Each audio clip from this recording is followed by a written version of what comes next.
میں کہتا ہوں خوب اچھی طرح سوچ بچار کے نکاح کر لو, اور اگر بعد میں پتا چلے کہ ہم سے غلطی ہوئی ہے یا نہیں بن رہی, محبت سے علیحدگی اختیار کرو. اس کو بھی معاشرے میں پروموٹ کرنا چاہیے, سر نہ پھوڑو ایک دوسرے کا, کیونکہ بہت ساری راز نکاح کے بعد فاش ہوتے ہیں, پہلے نہیں پتا چل سکتا.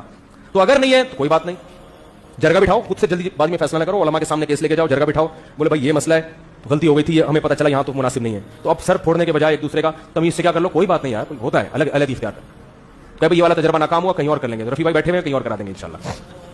کیونکہ یہ ہمارے معاشرے میں جو بہت زیادہ طلاق اچھی چیز نہیں ہے, لیکن اتنی بری بھی نہیں ہے جتنا معاشرہ اس کو سمجھتا ہے. نہیں ملتے مزاج بھائی, تجربے ہو جاتے ہیں. میرے پاس تو صبح شام فیملی والے لوگ, آپ بھی مغرب کے بعد کچھ لوگ آئے, میں ٹائم دیتا ہوں, لوگ آتے ہیں, پتہ چلتا ہے یار, کہتا ہوں یار تمیز سے الگ کرو یار, زیادہ اس کو لمبا لے کے نہ جاؤ.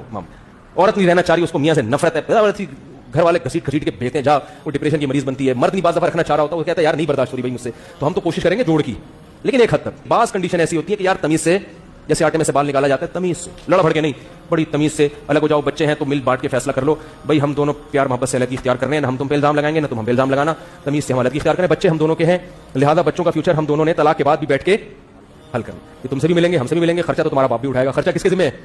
بچوں سے کہہ دو خرچہ تمہارا باپ کے ذمہ, خرچہ وہ نہ اٹھائے, پھر مارو پکڑ کے پیٹ کے سالے کو کوڑ دو, پھر مارو, پھر فساد کرو. پہلے محبت سے, نہیں مان رہا تو پھر وہ پھر کوڑ دو, پھر اس کا حق بنتا ہے کہ اس کو کوٹا جائے.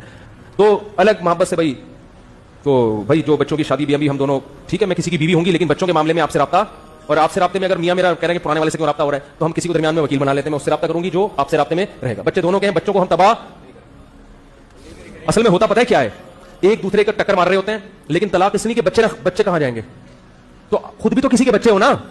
ایک صاحب کہنے لگے میرا داماد اتنا ظلم کر رہا ہے, اتنا ظلم کر رہا ہے, میری بیٹی پاگل ہو گئی ہے, میں نے طلاق نہیں لیتا, بچے کہاں جائیں گے.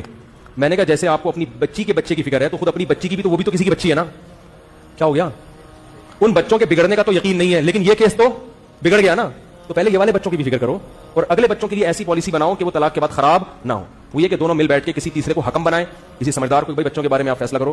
ملیں گے بھی دونوں سے, کوئی ایک دوسرے کے خلاف بچوں کو برگلائے گا نہیں, بچوں کے سامنے نیگیٹو بات نہیں ہوگی. بچوں سے یہی کہا جائے گا بھائی نہیں بن رہی تھی, ہم اللہ نے ہمیں رائٹ دیا ہے, لیکن وہ آپ کے ابا ہیں, آپ ان کا بیٹا احترام کرو, اور ابا کا بیٹا وہ آپ کی بہرحال کیا ہے, اماں ہیں. اور ایسی بھی فیملیز ہیں, کمال کی بات ہے, ہر طرح کے لوگ آتے ہیں نا, ایسے بھی لوگ آئے ہیں کہ بھائی میاں بیوی الگ ہو گئے, بچوں کی شادی میں دونوں شریک ہیں.